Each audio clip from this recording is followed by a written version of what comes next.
He brought a homeless woman to his ex's wedding for revenge, but he was the bait in hers.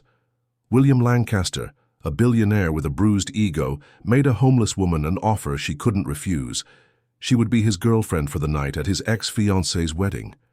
He thought he was in control, using her as a pawn in his game of revenge. But what he didn't know was that the woman he encountered on the streets wasn't a victim. She was a predator, and he had just become a pawn in her much more dangerous game. The sound of a heavy crystal glass hitting a polished mahogany table. Damon Carter, William's best and only true friend, tosses a golden invitation. It slides to a stop in front of William. The camera zooms in on the elegant mocking writing. "You are cordially invited to celebrate the union of Olivia Harrington and Marcus Blackwell." A low, long whistle escapes Damon's lips. "Well, well. This isn't an invitation, William. It's a declaration of war, a victory lap. She has the sheer audacity to invite you to your own public execution.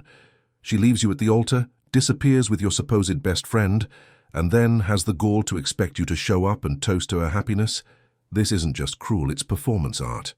William takes the invitation, his knuckles white as he grips the thick paper. A cold, humorless smile plays on his lips, a mask for the fury that lurks beneath. "Execution? No, Damon. It's an invitation for my return. This isn't about her happiness. This is about your power. Olivia needs an audience. She wants to humiliate me, to prove to the entire world that she chose the stronger man. She wants to see me walk in there alone, defeated, the ghost of her past. She wants to rub her victory in my face as she marries the snake I once called her brother. Then you're not going. Please, for the love of God, tell me you're not going. That's not strength, that's masochism. You should be jetting off to a private island, surrounded by supermodels, not watching your ex say yes to that cheating man. Let them celebrate in their own shithole." William stands, turning his back on Damon as he walks to the picture window overlooking New York City, the city he conquered. His voice is dangerously low, filled with a suppressed fury that is far more terrifying than any scream. "Oh, I will. But I won't go alone. I'm going to walk into that ballroom with a woman so spectacular, so unforgettable, that she'll make Olivia Harrington look like a footnote at her own party. I want Olivia to look at this woman and see everything she's not, everything she could never be. When I'm done, the only thing people will remember from that wedding is the woman on my arm. A noble goal if a little psychotic, but where, please, are you going to find this mythical goddess in 3 days? All the women in our social circle are more predictable than the stock market. They're all tarred with the same brush as Olivia, soulless and self-serving." He turns from the window, a dangerous, predatory glint in his eyes that makes Damon take an involuntary step back. "Exactly. That's why I'm not looking in our social circle. I'm looking for a ghost, someone they'll never see coming." William's Bentley glides down the street, a silent obsidian shark in a sea of concrete and graffiti.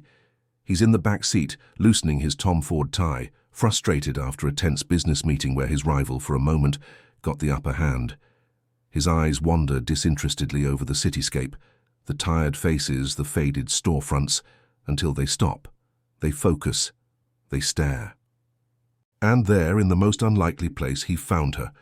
Or more precisely, it was there that she let herself be found. Isabella Deo sits against a brick wall next to a closed shop. She's not begging.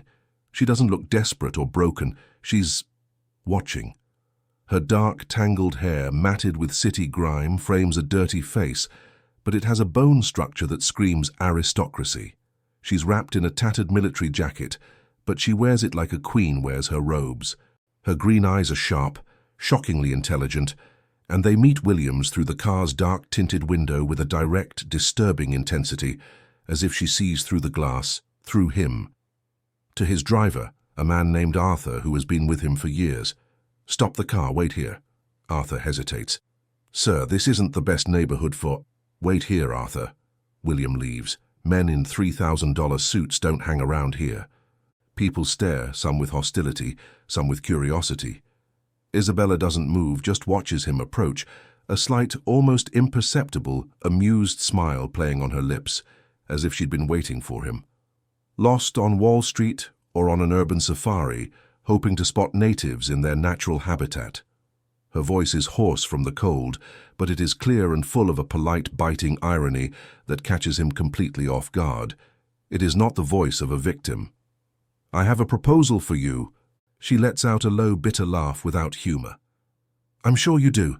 Let me guess, you need me to pretend to be interested in your boring small talk for 5 minutes in exchange for a crumpled $20 bill? Sorry, my social calendar is full. I have a very important meeting with a cardboard box later. It promises to be more stimulating." Her sarcasm is a weapon, and she uses it with surgical precision. He's not used to it. He's used to absolute, unquestioning deference. "I need a date for an event, a wedding." She raises a single perfect eyebrow, the amusement in her eyes deepening. "Ah, a wedding. How sweet. Are you trying to shock the bride or the groom? Let's see. From your clenched jaw, the barely controlled anger in your eyes, and the general aura of a man about to commit justifiable homicide, I'd say it's the bride. Did she ditch you at the altar, or just for your best friend? Given the level of theatrical revenge you're planning, my money's on both." William feels as if she has performed an autopsy on his soul. He feels completely and irritatingly exposed. "Like you. Please, it's the oldest screenplay in the world. What really amazes me is that a man of your stature, William Lancaster," she says his name with a chilling, deliberate calm that makes the hairs on her arms stand on end, "has to resort to street casting calls for his revenge fantasy." Pure, genuine shock flashes across William's face. He can't hide it. "How do you know who I am?" "Your face is on the cover of Fortune magazine this month. The headline is The King of Capital. And that watch you're wearing is a limited edition Patek Philippe Grandmaster chime. Forbes wrote a fawning article about it last year. Public libraries are heated in the winter and have free Wi-Fi. I read a lot. It pays to know who the players are even when you're not in the game." He composes himself, his intrigue conflicting with his survival instincts. "I'll pay for everything. The best clothes, hair, makeup, a complete makeover. And at the end of the night, $10,000. Cash." She stands in a smooth, fluid movement, with a grace that belies her tattered clothes. She stands face to face with him, unafraid, her green eyes fixed on his. 20,000. 10 up front in cash before we go anywhere. I pick out the dress. You will not touch me unless I initiate it. You will not ask questions about my past, and you will answer all my questions without lying. Those are a lot of demands for someone in your position. She steps closer, invading his personal space, her gaze fixed on his, her voice dropping to a dangerous whisper. My position is one of absolute power, because you don't need just any beautiful woman. You can buy them by the dozen. You need a ghost. Someone with no connections, no history you can trace, but you also need someone who can walk into that room and make everyone, including your Ice Queen ex-fiancé, feel completely insignificant. You need someone who isn't intimidated by your money or her power. You need someone who can look Olivia Harrington in the eye and make her feel like she's made the biggest, most catastrophic mistake of her life. She smiles slowly, a predatory smile that is both terrifying and mesmerizing. "You need me, and my price is non-negotiable." William stares at her, fascinated. He doesn't see a homeless person. He sees a queen in disguise, a weapon of mass social destruction. He makes the decision that will change his life and his entire world forever. We have a deal. Isabella's transformation wasn't about turning a poor girl into a princess. It was about shedding her disguise to reveal the queen who had been there all along. And with each passing hour, William realized he wasn't the one in control.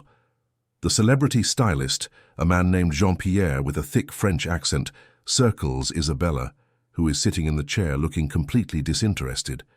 "Ah, my dear, the bone structure is magnificent, but the hair... It's a catastrophe. We need to be bold. Maybe a platinum, elegant bob, very modern, very chic."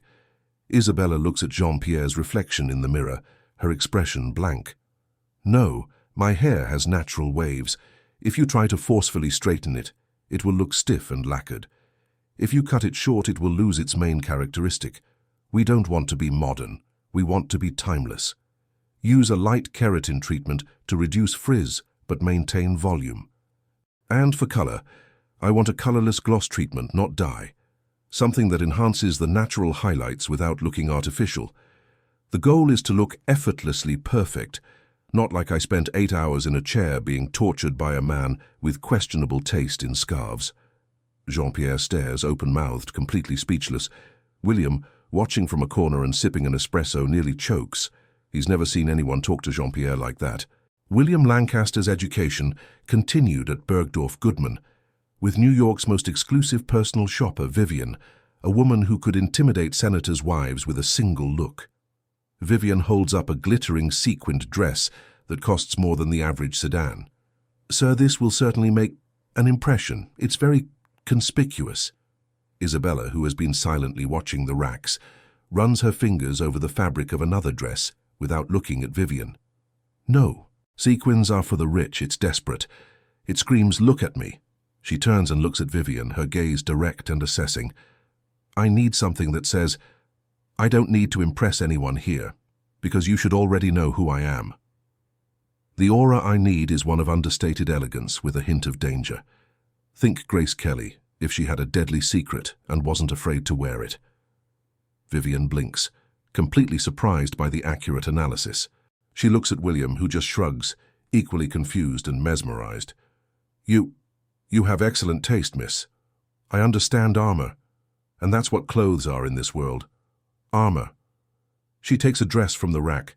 It's a simple emerald green silk gown, but with a flawless sculptural cut that would be unforgiving on a smaller figure. "This one. It will match the color of my eyes. And it will serve as the perfect simple backdrop for the flawless 50-carat D-color diamond you're going to lend me." William steps forward. "I never said anything about a 50-carat diamond. That's nonsense." She turns and smiles at him in the three-way mirror, her reflection multiplying her confident beauty. "Really, you don't just want your ex to be jealous, William. You want her to be envious. Jealousy is fleeting. Envy is a poison that rots from within. Nothing says I'm over you and better in every way imaginable, like a diamond the size of a small country around your new girlfriend's neck. You'll see to that." It's not a request. It's a statement of fact. And in that moment, William knows he would have given her the crown jewels if she had asked. That night, William's friend Damen went to the penthouse for a drink and was completely speechless. There, in the ambient light of the living room, stood Isabella. Her hair fell in soft, dark waves. She wore a simple cashmere suit that probably cost more than his first car. She was curled up on a sofa, reading a first edition of The Great Gatsby from William's library. "William, who is this? She's stunning. Is she European royalty?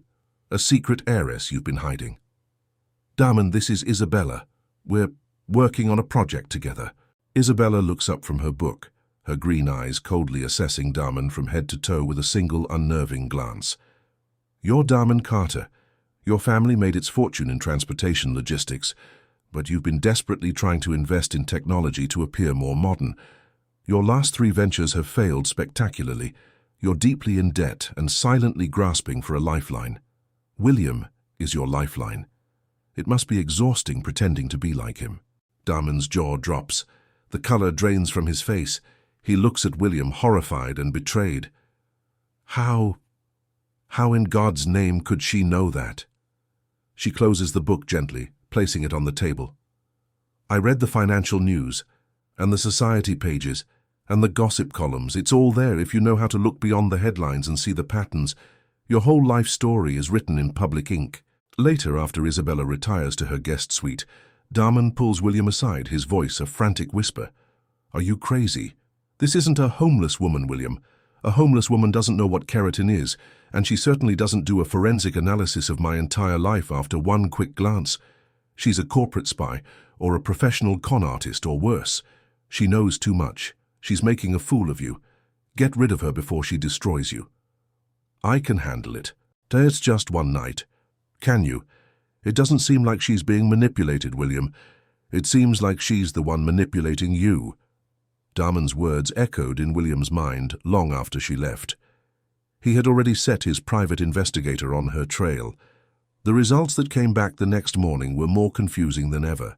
On the phone, her private investigator, a grizzled ex-cop named Malone, sounds frustrated. "It's impossible, Mr. Lancaster. She's a ghost, a complete ghost. There's no record of anyone named Isabella matching her description. No driver's license, no social security number, no credit history, no passport record. We ran her fingerprints from a cup she used. Nothing. It's as if she didn't exist before last week. Whoever she is, she's either an incredibly sophisticated agent backed by a foreign government, or she's telling the truth, and has been completely and utterly under the radar for years. William hangs up the phone and looks at Isabella, who is on her balcony watching the city. She looks majestic, powerful, and completely alone, heartbreaking. He is more intrigued and more terrified than he has ever been in his life. He walks to the balcony, the cold wind hitting his face. "Who are you, really, Isabella?" She doesn't turn around, her eyes fixed on the horizon. "I'm the woman you hired to play a role. Does it matter who the actress is, as long as she gives a convincing performance on opening night? It's important to me. I need to know who I'm going into that marriage with." She finally turns to face him, the wind whipping her dark hair around her face. Her eyes are filled with a deep, ancient sadness. "No, you don't. You think you want the truth, William. But believe me when I say, you don't. Some truths are better left buried." He hired a ghost, a beautiful, mysterious woman with no past who knew too much about his present. William Lancaster thought he was buying a wedding date, an accessory to his revenge. But as they prepared to enter the lion's den, he began to suspect the truth. He wasn't the one setting the trap. He was the bait. The Harrington estate in the Hamptons wasn't a house. It was a monument to arrogance. Every flower, every crystal chandelier, every false smile from the assembled guests screamed power and money. It was a kingdom built on ruthless ambition. And at the center of it all was Olivia Harrington, the Ice Queen celebrating her coronation. Olivia is wearing a wedding dress that cost more than most houses, welcoming guests with practiced charm. Marcus, the groom, stands beside her, looking more like an expensive, well-kept accessory than a partner. Then the doors to the grand ballroom open. The ambient noise of the party, the clinking glasses, the forced laughter, the string quartet, dwindles in a wave, starting at the back of the room and moving forward. Everyone turns. William Lancaster enters, but no one is looking at him. All eyes are fixed on the woman on his arm. Isabella, in the emerald green silk dress, with the 50-carat diamond necklace that shines like gold, captured fire. She doesn't walk, she glides. Her posture is perfect, her smile enigmatic and secret. She doesn't seem to belong to that world. She seems to own it. William whispers, his voice low and firm. "Ready for the show?" She whispers back, her voice like silk and steel. "I am the show." Olivia sees them. For a split second, her mask of perfect icy composure cracks. Her eyes widen. It's not just jealousy that shines in them, it's something else. Something that looks disturbingly like fear. She quickly composes herself, her smile becoming something sharp and brittle. She glides toward them, Marcus in tow, a predator sizing up a rival who has dared to enter its territory. "William, what a pleasant surprise. I thought you'd be too busy, dwelling on the past." "On the contrary, Olivia, I'm quite focused on the future." He smiles, his hand resting possessively on Isabella's lower back. "Olivia, Marcus, this is Isabella." Olivia's eyes, the color of a frozen lake, scan Isabella from head to toe, a surgically precise dissection for a flaw, a weakness, a chink in the armor. "Isabella? Sorry, I don't recognize the last name. Are you from one of the European families? The Von Trapps, perhaps?" Isabella extends her perfectly manicured hand with a surprisingly firm grip, never taking her eyes off Olivia. "Just Isabella. It's a pleasure to finally meet you, Olivia. William has told me so little about you. It's almost as if you're completely forgettable." The subtle, perfectly delivered insult hangs in the air. Olivia's smile narrows at the edges. Marcus looks confused. "I doubt we run in the same circles. I'm sure I'd remember you." Isabella's smile widens, but it's razor sharp. "Ah, but that's where you're wrong. Our circles overlap in ways you wouldn't even imagine. By the way, the wedding is beautiful. The decor is ambitious, although the choice of flowers is a bit over the top. White lilies. They symbolize purity and rebirth, don't they?" A somewhat ironic choice, considering the foundation this wedding was built on. The insult is so perfectly veiled, wrapped in a compliment, that only Olivia feels its full venomous sting. The colour drains from her face.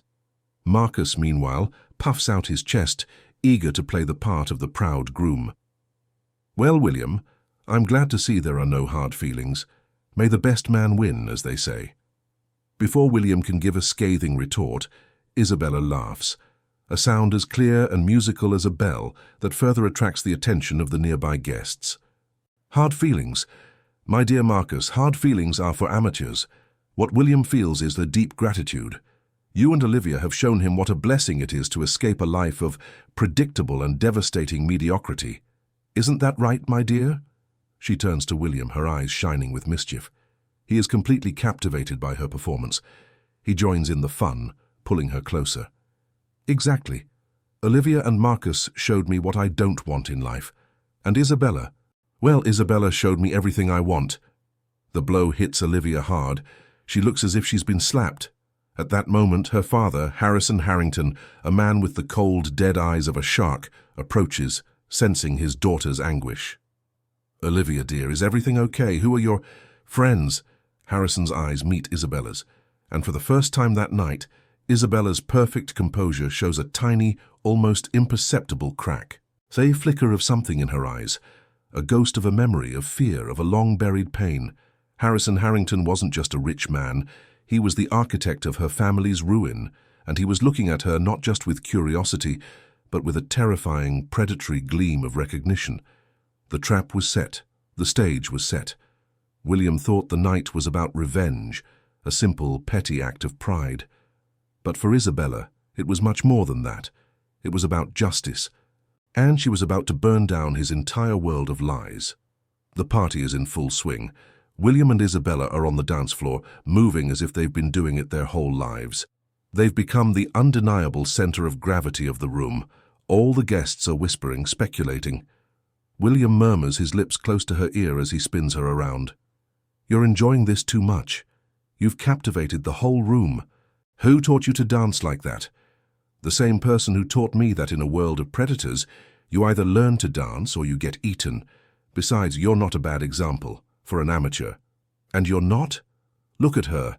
Olivia can't take her eyes off us. With every smile we exchange, she takes another sip of champagne. At this rate, she'll be drunk before she cuts the 7-tier cake. She's trying to figure me out. She sees the dress, the diamond, but she can't place me. It's driving her crazy. She knows something's wrong. I saw it in her eyes. And her father, Harrison, he was looking at you, like he was trying to solve a puzzle he'd forgotten he'd put together. Her smile falters for a second. A fleeting shadow crosses her face as she remembers that look. He doesn't recognize me. It's been a long time. To him, I was just a girl. A loose end he thought was tied up and buried years ago. Across the room, Olivia pulls her father into a secluded alcove behind a monstrous floral arrangement, her voice a whisper of panic and urgency. "Who is she?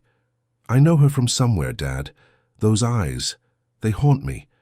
And the way she talks, it's like she knows things she shouldn't know. Have you figured something out?" "Calm down, Olivia. You're paranoid and hysterical. It's not at all bright to be. I've already asked my head of security, Mr. Vance, to run a facial recognition scan on her against every database we have access to, both legal and not so legal. There's nothing. No record. She's a nobody. Probably some model Lancaster picked up in Europe to spite you. She's an extra. Effective, I admit, but an extra nonetheless. Now stop this nonsense and go enjoy your party. I'll take care of this." Harrison walks away, picking up the phone to make a call, his expression grim. Isabella, still dancing with William, sees the movement out of the corner of her eye. She sees Harrison talking on the phone, his eyes scanning the crowd for her. Her body tenses in William's arms. "What is it?" "They're digging. Harrison's man is looking for me. They'll find something eventually. Time is running out. We need to act now." "Act?" "Isabella, the plan was to show up and make them suffer. We've already done that. Look at them. They're miserable. Let's go all out." She stops dancing right in the middle of the dance floor. She turns to him, her eyes burning with an intensity that electrifies the air between them, drawing the attention of everyone around. That was your plan, William. A simple, petty revenge. My plan is a little more ambitious. You trusted me this far. You brought me to the castle. Now trust me for 10 more minutes. Trust me to burn it to the ground. Before he can respond, she releases him and walks with cold, deliberate purpose directly to the stage, where the band is taking a break. A technician, seeing her approach the microphone, moves to intercept her, but she gives him a look so authoritative, so full of absolute authority, that he freezes in place. And then it happened, the moment that would change everything. The moment the farce ended, and the brutal, raw truth came out, shattering forever the crystal and silk facade of the Harrington Empire. Isabella grabs the microphone. The soft, shrill sound echoes for a second, a sound that cuts through the murmur of the party, and a hush falls over the entire room. All eyes are on her. Olivia and Harrison watch, their faces twisted into masks of horror and disbelief. Her voice echoes calm and clear, but imbued with the hardness of forged steel. Good evening, everyone. I sincerely apologize for interrupting your celebration. My name is Isabella, just Isabella, to many of you here tonight. But I have another name, a name that some in this room, especially the Harrington family, have worked hard to erase from history. My name is Isabella Dio. A collective, audible gasp rippled through the crowd. The name Dio still echoed through the halls of finance and high society, a cautionary tale of doom, ruin, and a tragic, untimely death. William stared at her, his mind racing, all the pieces of the puzzle, her knowledge, her posture, her sadness, fitting together with frightening clarity. He finally truly understood. Olivia screams, her voice shrill with pure panic. "Security, get this lunatic out of here. She's crazy. She's lying." Isabella completely ignores Olivia, her eyes fixed on Harrison Harrington, who looks like he's seen a ghost from a grave. He dug himself. Richard Dio was my father. A man who built an empire on two things you don't know, Harrison: integrity and hard work.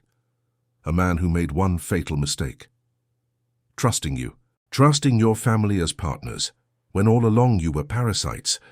His voice is a roar, but it is brittle with the fear of a cornered animal.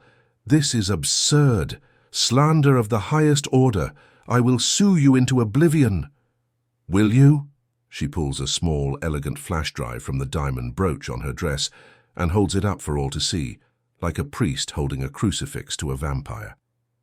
3 years ago, my father was accused of embezzling $20 million from his own company. The public shame and private betrayal killed him. He had a massive heart attack the night before his trial. What no one knew, what you made sure no one knew, is that the money never disappeared. It was laundered through a series of shell companies you created and used to secretly fund Harrington Industries' revolutionary new green energy division. The same battery technology my father dedicated his life to developing. And that you, Harrison, and your greedy, pathetic daughter Olivia stole. Chaos ensues.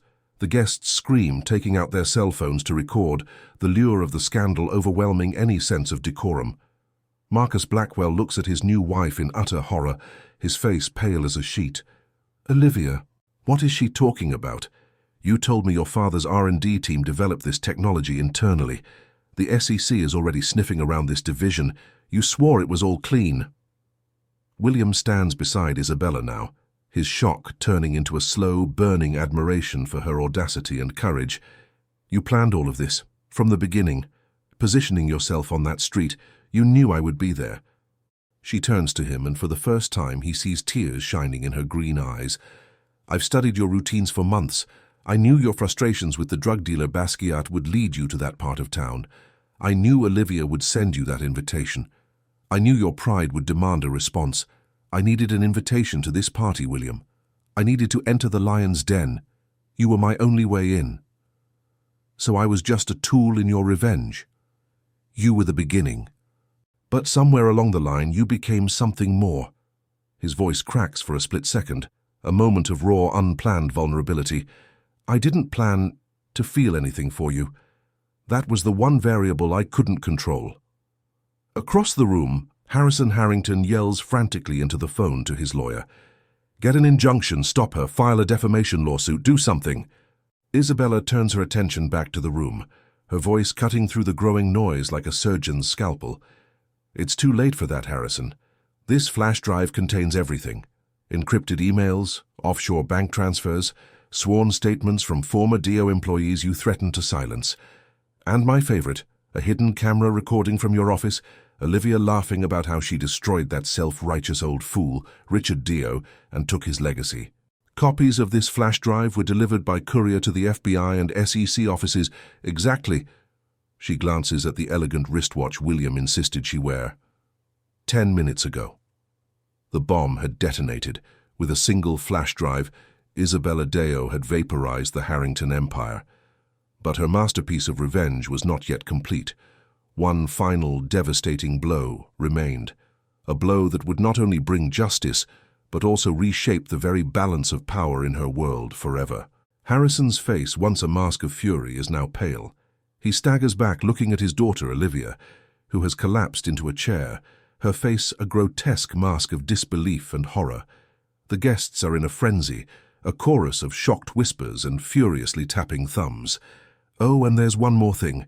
Isabella's voice drops, becoming quieter, more personal, but everyone in the quiet room hangs on her every word. "For the past 3 years, while I've been living on the streets, surviving in shelters, I've used every penny of my parents' life insurance to do something productive. I couldn't save their lives, but I could honor their legacy. I bought stock. Through dozens of shell companies registered in different countries, I quietly, patiently bought shares of Harrington Industries. One share at a time, a few here, a few there. So small, so insignificant, they never even appeared on your radar. As of yesterday's market close, I am the largest anonymous shareholder. I own 49% of your company." If a pin dropped, the sound would be deafening. The entire room is frozen in absolute, stunned silence. The concept is so audacious, so brilliantly insane, that no one can process it. Harrison stammers, his voice a hoarse whisper.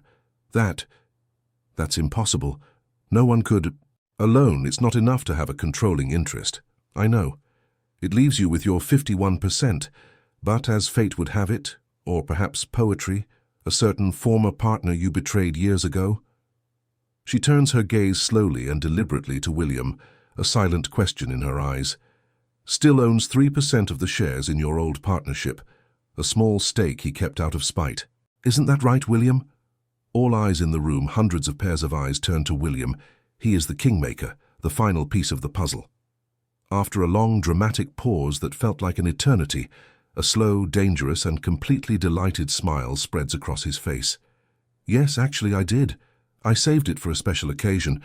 I think that qualifies, don't you?" Isabella turns to the Harringtons. Her voice is pure coldness, the voice of judgment, the final nail in their golden coffin. So effective this moment, as the new majority shareholders with a 52% interest, we call an emergency board meeting. First order of business, the immediate dismissal with cause of Chairman Harrison Harrington and his daughter, board member Olivia Harrington. Security. She points to the new professional security guards she herself has hired and who have discreetly positioned themselves around the room. "Please escort the former board members off the property they no longer control."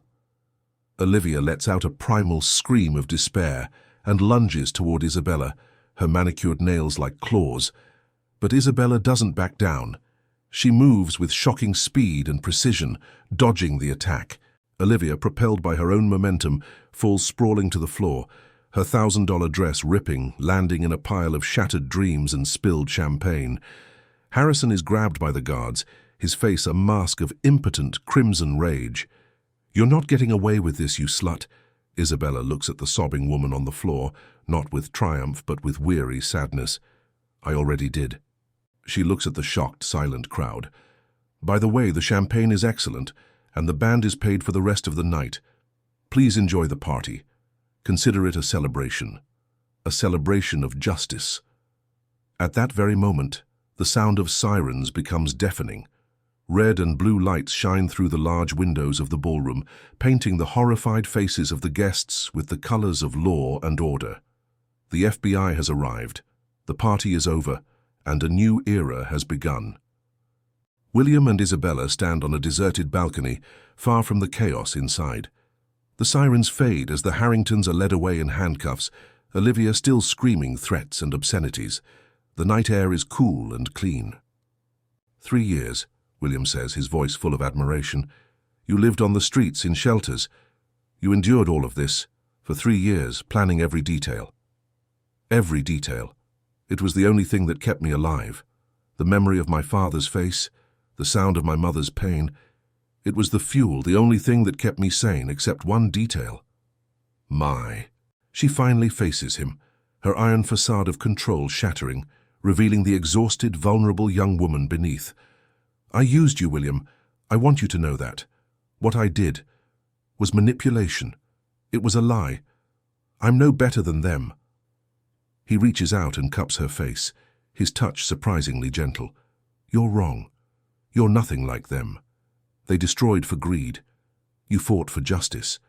They crushed the innocent. You tried to honor your parents, and in the process, you exposed the woman who deceived me and nearly ruined my life. You didn't use me, Isabella. You freed me. She finally cries. Not loud, theatrical sobs like Olivia's, but silent, heartbreaking tears that shake her entire body, releasing 3 years of pent-up pain and suffering. He pulls her into a hug, holding her tightly, as if he wants to hold her together again. Her voice is muffled against his chest. What happens now? I don't know what to do. For so long, revenge was my only purpose. Now that it's over, I'm empty. No, you won't. He gently pushes her away, wiping the tears from her face with his thumbs. Now the real work begins. We now run D.O. Lancaster Enterprises. We've built it into a company your father would be proud of. We've used its resources to help every family the Harringtons have hurt. We haven't just built a company. We've built an empire of justice. We've built something new from the ashes. We? She whispers, the word sounding strange to her. Yes, we do. You're the visionary, the strategist with an iron will. I have the capital and experience to execute your vision. We're a team. If you'll have me as a partner. A small, watery, very real smile appears on his face. Business partner? He smiles back, his eyes filled with a feeling he hadn't felt in years, a feeling he thought was lost forever. I was thinking partner in everything.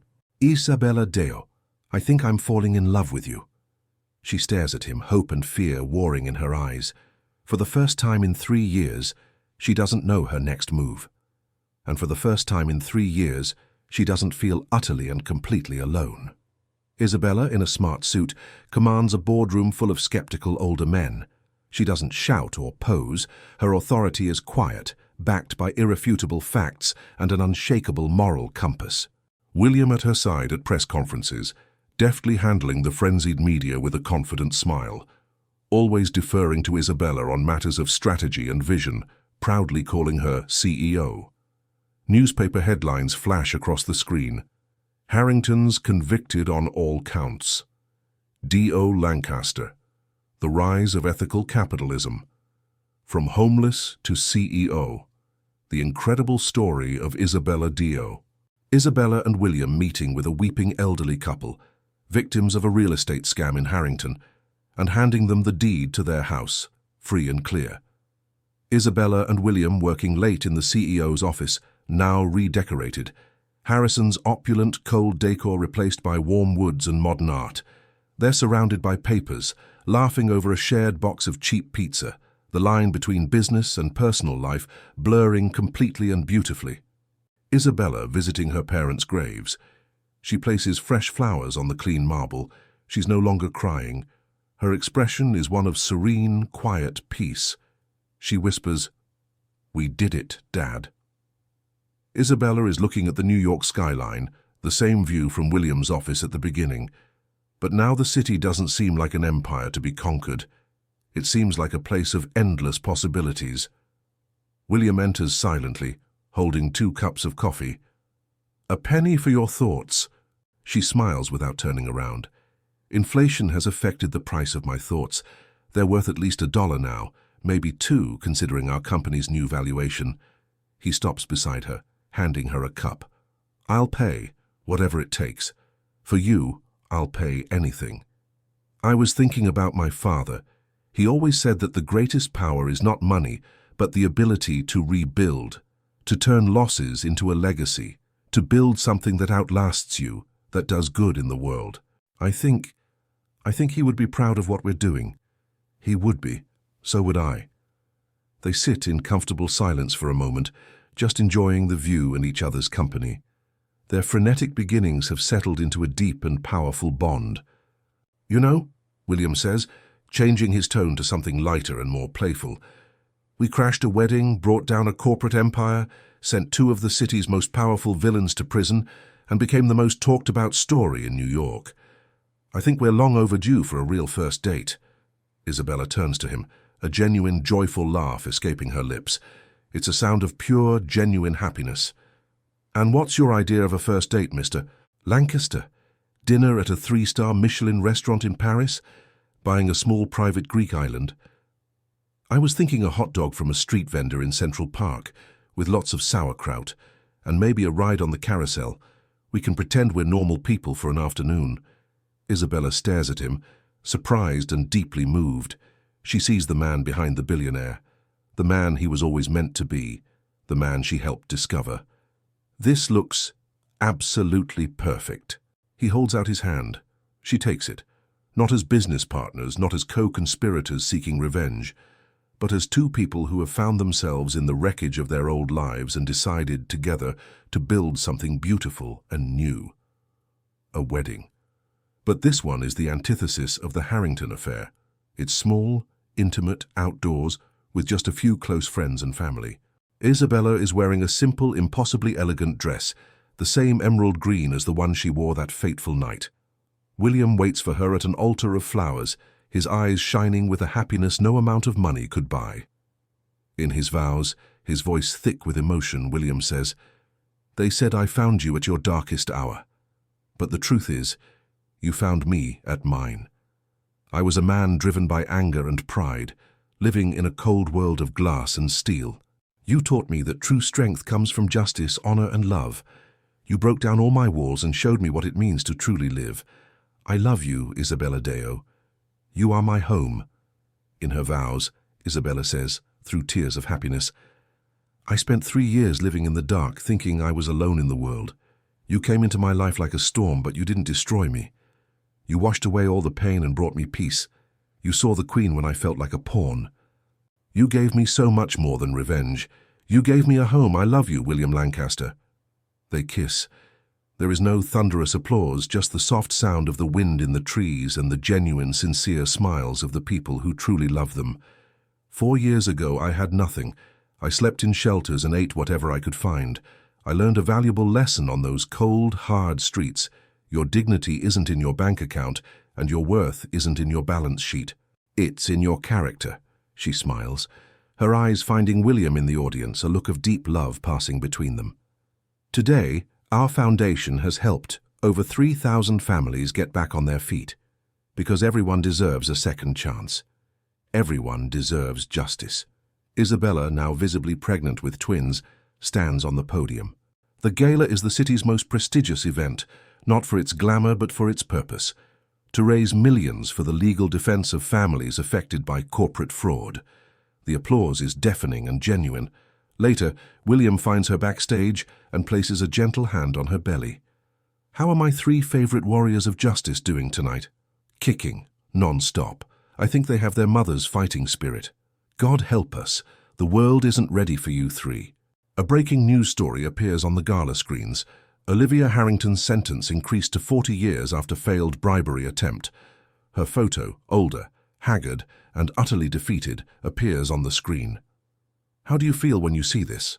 William asks softly. Isabella looks at the screen without a hint of emotion, and then at her belly, where their future is growing. "Nothing. I feel nothing for her. She's a ghost from another life. I feel free. Finally and completely free. It's not about the past anymore. It's about them. It's about our future." William and Isabella silently watch their 3-year-old twins, Richard and Eleanor, named after her parents, sleeping peacefully in their cribs under a soft nightlight. The room is cozy, filled with books, toys, and endless love. "To think," William whispers, "that this all started with a stupid, prideful plot to revenge a wedding." It wasn't stupid. It was necessary. It led you to me. She smiles, resting her head on his shoulder. Although technically you used me first, I was just a prop for your show, remember? He hugs her from behind and kisses her shoulder. The best support I've ever had. A support that ended up dominating the show, the company, and my entire heart. They stand there in the silence of the night, simply watching their children breathe. The journey was long and filled with unimaginable pain, but it brought them home. They say revenge is a dish best served cold, but sometimes in the pursuit of justice, you find something much more comforting, something that heals you, transforms you, and gives you more than you ever dreamed of. The homeless woman who crashed a billionaire's wedding didn't just get revenge. She rewrote her story, built an empire based on ethics, and found a love that proved the best things in life can't be bought. They must be earned. What did you think of Isabella and William's incredible journey? Share your thoughts in the comments below. Their story teaches us that your circumstances don't define your future, but your choices do. If this story touched your heart, don't forget to like, share, and subscribe to our channel for more inspiring stories of love, justice, and redemption.